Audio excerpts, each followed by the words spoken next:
Guys, magandang hapon sa lahat. Andito tayo ngayon sa view deck ng Mayos Peak.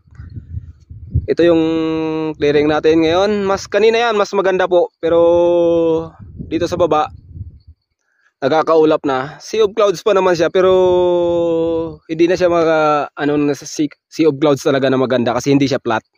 Is na parang nagkakasabog-sabog na, natatakpan na yung sotot. Yan. Kaya yan po yung summit. Kanina pa po kami dito, ngayon lang muna ako nag-video, kaya in-enjoy muna kanina, sinulit talaga kasi sandalian lang nga talaga yung clearing dito sa Mount Kiting-Kiting ngayon kasi is July ngayon, hindi natin hawak talaga yung panahon niya.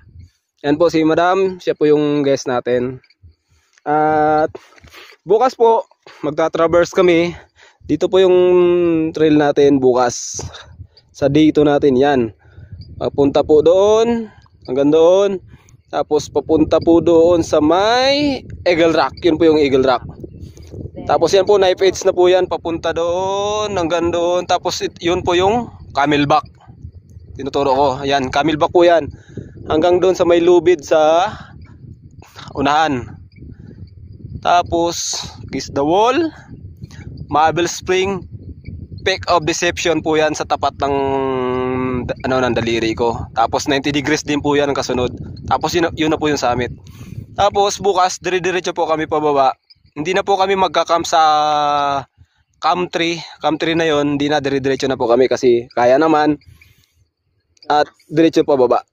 At siya nga po pala, nag-iisa lang po yung guest natin, si Madam. Hardcore po yan. Mabilis.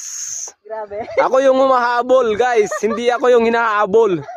Ako yung mahabol. Ako na yung guide. Siya yung guide ko. Baliktad na. Kaya